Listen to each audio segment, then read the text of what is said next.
Et regarde qui est là-bas. Ah, je sais. Elle est tellement belle.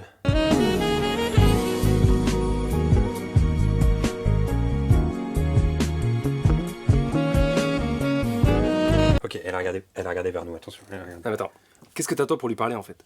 Ça fait 1 mois qu'elle vient ici, à chaque fois qu'elle vient, tu te remblottes et quand elle part, tu te dis ah putain, pourquoi je lui ai pas parlé? Qu'est-ce qui se passe? Pourquoi je lui ai pas parlé? Ok, mais imagine, elle me met un vent. Imagine, je vais la voir et elle me dit non. Qu'est-ce que tu t'en fous qu'elle mette un vent? C'est quoi un vent? Ça va te tuer? À l'échelle de la galaxie, c'est quoi un vent? C'est rien. Tu sais quoi?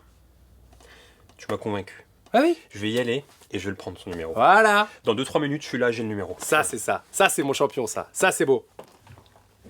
Salut. Salut.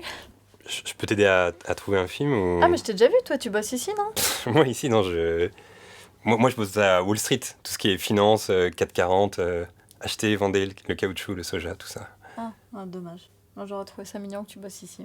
Ah non mais, alors justement, je compte démissionner de ce poste dans la finance pour justement postuler ici dans un vidéoclub. C'est pour ça que je suis souvent là, je traîne ici un peu pour... Ah ouais? Comme ton pote là-bas? Ouais, voilà. Très mignon d'ailleurs. Hein. Quoi? Bah ton pote là-bas il est mignon. Comment ça, très mignon? Bah rien, il est mignon, c'est tout. C'est le gérant? Lui, le gérant, non, Lui, c'est un stage. Ah. Ouais, un stage de réinsertion pour anciens détenus de prison. Ah, il sort de prison? Ouais. Et pourquoi sans indiscrétion? Triple homicide. Waouh! Ouais. Ah, plutôt viril donc. Ouais, effectivement. Quoi? Et il est célibataire? Mais attends, je viens de te dire qu'il sortait d'un triple homicide. Oh bah quoi, tout le monde a droit à une seconde chance, non? Ouais, vite fait. Bon, il est célibataire? Alors ça, non, justement, oublie parce que c'est tout le contraire parce qu'il est polygame. Ah. Ouais, donc il a déjà 2 femmes, donc c'est full complet. Tu me diras quand il y a de la place pour 2, il y en a pour 3, hein. T'as l'air de bien l'aimer, non? Bon, écoute, je vais pas te mentir, en fait, la seule raison pour laquelle je viens ici, c'est pour lui. En fait, j'attends qu'une chose, c'est qu'il vienne m'aborder. Tu pourrais pas m'aider Bon, je vais pas y aller par 4 chemins.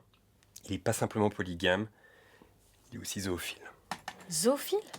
Ouais, et pour te donner une idée, l'année dernière, on était en Afrique en safari. Il a niqué littéralement avec un éléphant. On n'a pas pu le retenir, il est sorti de la Jeep comme ça, c'était horrible. Oh, un éléphant? Ouais. Oh, mais c'est trop mignon.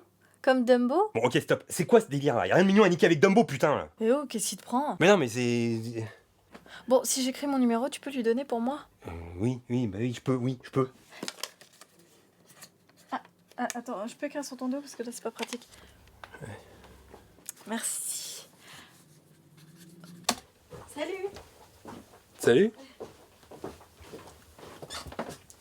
Attends, tu l'as eu son numéro ou quoi? Ouais, je l'ai eu. Alors? Mais viens, c'est pour toi. Voilà. Comment ça c'est pour moi? C'est pour toi, c'est toi qu'elle aime bien, qu'est-ce que je te dis? Ah ouais? Ouais. Putain mais ça te dérange pas si je l'appelle? Non, mais... Juste le soir de ta date, si elle te demande, t'es un zoophile meurtrier polygame. Ok. Hein? Tu vois la scène de l'aéroport dans Love Actually au début?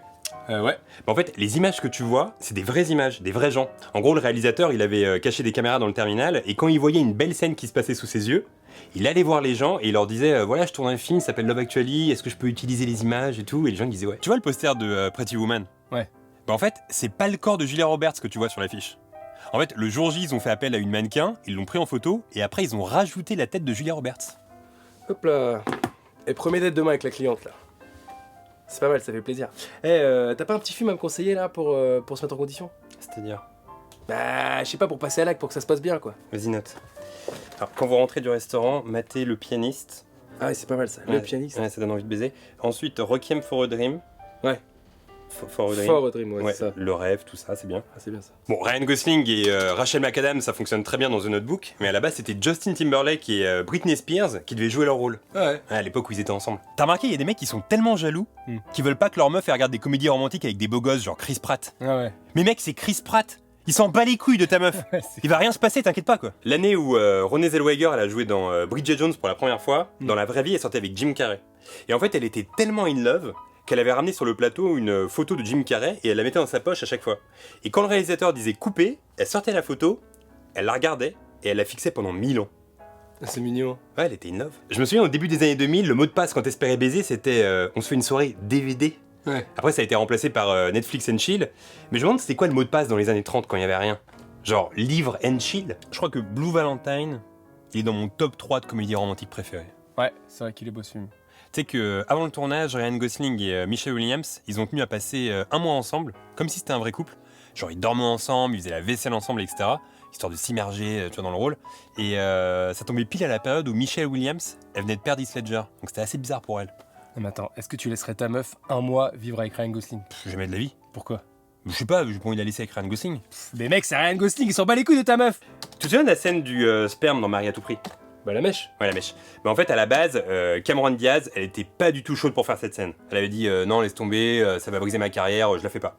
Et en fait, les frères Farrelly, ceux qui ont fait le film, ils lui ont dit écoute, on fait la scène quand même, et on va en faire une autre au cas où. Et à la fin du film, on verra laquelle on choisit. Finalement, ils font une sorte d'audience test, et là, le public, il rit à mort sur cette blague. Tu vois. Et là, les frères Farrelly sont allés voir Cameron Diaz, ils lui ont dit tu vois, ça va pas briser ta carrière, ça va lancer ta carrière. Pas mal. Un truc qui est culte, c'est la porte bleue dans Notting Hill. Ouais. En fait, cette maison, c'était la maison de Richard Curtis, le réalisateur. Sauf qu'avant la fin du tournage, il l'a vendue à un mec, et en fait, le mec, il a été obligé de repeindre la porte en noir, parce que chaque jour, il y avait des fans qui sonnaient à la porte en mode ah, on peut voir le. C'était relou, quoi. Je sais pas pourquoi Woody Allen, il renie Annie Hall. Pour moi, c'est un de ses plus grands films. J'ai jamais vu, je crois. Ouais. Tu sais que durant ce film-là, il avait tourné une scène, et pendant le dérush, il l'avait trouvée tellement mauvaise qu'il avait pris la pellicule de rage, il était sorti dehors, et il l'avait jetée dans l'East River à New York. Waouh. C'est-à-dire que potentiellement, si tu plonges dans le fleuve, tu peux trouver une scène inédite de Annie Hall. Pas mal. Amour d'Heineke. Amour, putain, parfait ça. Ouais, Amour. Et The Human Centipede. Human Centipede. Centipede. Voilà, c'est ça. Parfait. Merci mec. T'es vraiment mon frère. Yes, t'inquiète. Tu te souviens de Tom, le mec de MySpace, là? Non. Mais si, tu sais, le mec, là, qui a créé le site et qui avait toujours la même photo de profil pendant 1000 ans. Ah Tom. Mais en fait, il a joué dans 500 jours ensemble. Enfin, il a joué. Tu peux le voir dans la file d'attente quand ils vont manger une glace, tu le vois de dos et tout. Ah. Au final, l'amour, c'est un peu comme les cahiers qu'on avait à l'école avant. Pourquoi? Bah, tu sais, au début, ils sont hyper impeccables, c'est souligné en rouge, c'est très bien ordonné. Et puis au fur et à mesure que l'année avance, il y a des pages qui sont déchirées, il y a des grabouillis partout, on fait plus attention. Et l'amour, c'est un peu pareil. Au premier rendez-vous, t'es hyper gentleman, tu fais attention à ce que tu dis, etc. Et au bout de 3 ans de relation, tu te grattes les couilles devant un docu Netflix avec ta meuf à côté. Plus aucun effort. Eh, je pensais. Une des scènes les plus cultes, c'est pas la scène de l'orgasme de Encore rire rencontre Sally? Et bah figure-toi que j'en ai une bien bonne à ce sujet. Ouais, ça m'aurait étonné. Bah oui. Tu vois, à côté d'elle, quand elle termine l'orgasme, il y a une vieille dame. Ouais. Et cette vieille dame, elle dit au serveur je vais prendre ce qu'elle a pris. Mais en fait, cette dame, c'est la mère de Rob Reiner, le réalisateur. Ok. Mais surtout, c'est Billy Crystal qui lui a conseillé de dire je vais prendre ce qu'elle a pris.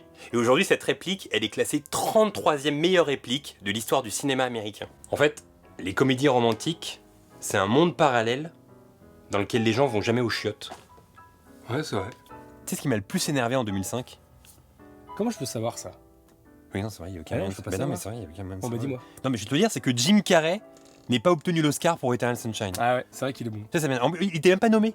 Il était même pas dans la liste des nommés, c'est honteux. Non, mais surtout, il est tellement à contre-emploi dans ce film. Non mais à fond. En plus, c'est une vraie performance parce que durant le tournage, Michel Gondry, le réal, il lui avait dit tu n'improvises pas, d'accord ? Et lui, il adore improviser, déconner sur le plateau, etc. Il lui a dit tu restes collé au texte. Du coup, il était frustré de ouf. Tout le monde avait le droit d'improviser sauf lui. Ah, mais du coup, c'est son meilleur rôle. Tellement. Dans Titanic, il y a cette fameuse scène où on voit Kate Winslet à poil en train de poser pour DiCaprio. Tu sais quand elle lui dit dessine-moi comme une de tes françaises là. Ouais. Bah, en fait, Kate Winslet, elle était méga stressée à l'idée de jouer cette scène, parce qu'elle devait montrer ses seins à DiCaprio. Et du coup, elle y pensait tout le temps. Alors avant le tournage, elle est allée voir DiCaprio, elle a soulevé son t-shirt, elle lui a montré ses ins, elle lui a dit, voilà, comme ça c'est fait, histoire de briser le truc. Ça nous arrive jamais, ça. Jamais. Hop, hop, hop, attends, j'ai regardé le synopsis de Human Centipede, là, c'est pas du tout un film d'amour, c'est encore un de tes coups fumeux, ça. Bah quoi, comment ça ? Bah, c'est des gens qui se cousent la bouche sur les culs, qui bouffent de la merde, etc., qui ont envie de baiser après ça. Oui, d'abord, alors, certes sur le papier ça donne pas, mais je te jure que c'est une très belle métaphore de l'amour, hein. Vraiment ça se regarde à deux pour se mettre en condition. Non, je te crois pas. Bah quoi, tu me fais pas confiance ? Ouais, non, je te fais surtout pas confiance. Tout à l'heure, t'as dit que j'avais fait de la prison, que j'étais zoophile, etc.